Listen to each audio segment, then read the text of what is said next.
Our bodies are a miracle which we often take for granted. But when we study the complex structure, we realize just how incredible and intricate our bodies really are. There are 100 trillion cells. Inside each of these, there's about 6 feet of DNA, meaning that one body has enough DNA to stretch from the Earth to the Sun 610.9 times. DNA is the blueprint of life.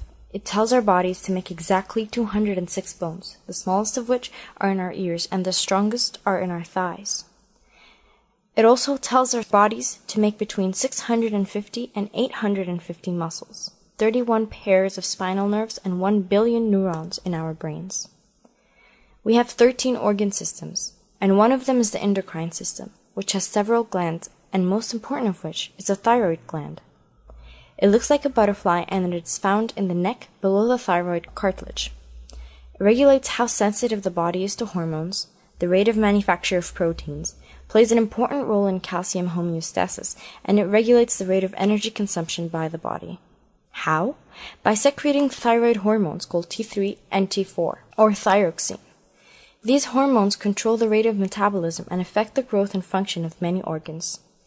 It is important to study the thyroid and understand it because it is crucial to how the body works. Without T3 and T4, many processes would stop happening, slow down, or speed up.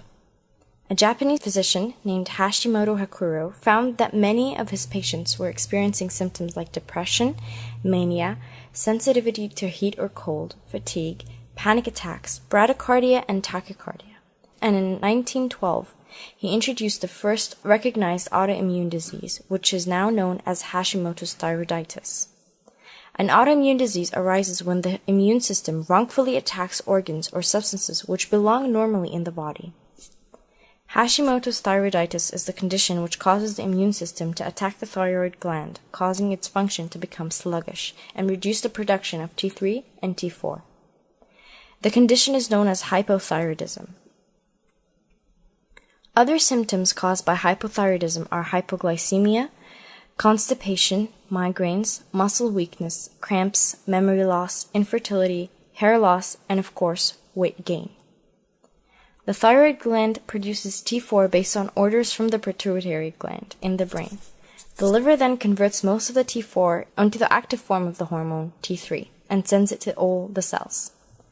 The amount of T4 in the cells is what makes the metabolism increase or decrease.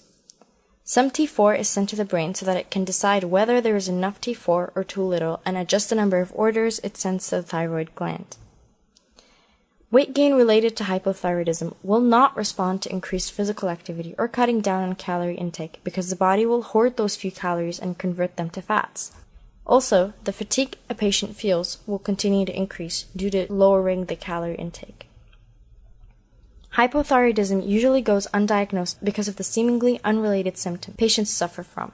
Right now, there is about 9 million untreated and undiagnosed patients in the U.S. Therefore, it is important to know the symptoms and possible causes of hypothyroidism, especially for women, because hypothyroidism affects women almost twice as much as men.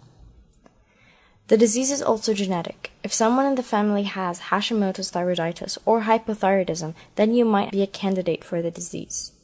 People must be aware in order to advocate for their own health.